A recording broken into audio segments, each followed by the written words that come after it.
Дараагийн мэдээг танилцуулъя.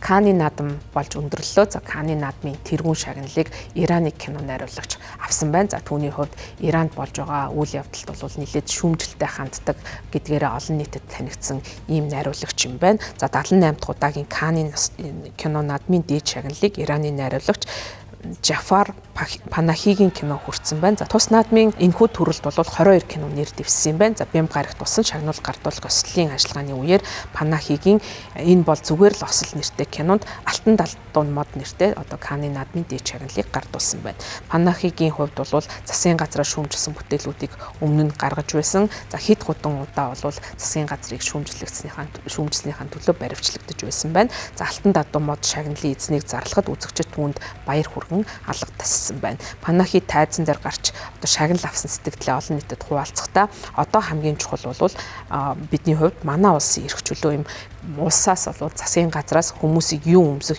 юу хэлэхгүйг одоо зааж байх ёсгүй. Энэ бол эрх чөлөөгүй нөхцөл юм а гэж мэдгдсэн байна. Энэ төрөлд Азийн одоо кино уран бүтээлчдээс нэр дэвсэн. За тухайлах юм бол Японы найруулагч Хаяка Вачигийн найруулсан, за мөн Сүзуки Югийн гол дүртэн тоглосон Ренуар нэртэй кино бол нэр дэвсэн боловч энэ нэр хүндтэй шагналын эзэн болж чадаагүй байна. За Канны наадам бол дэлхийд нэр хүндтэй одоо наадмын төрөл тооцогддог. За дэлхийд бол Венец, Берлинд зохиогддог 3 том дэлхийн одоо томоохон наадмын тоонд бол Канны наадам багтдаг юм байна.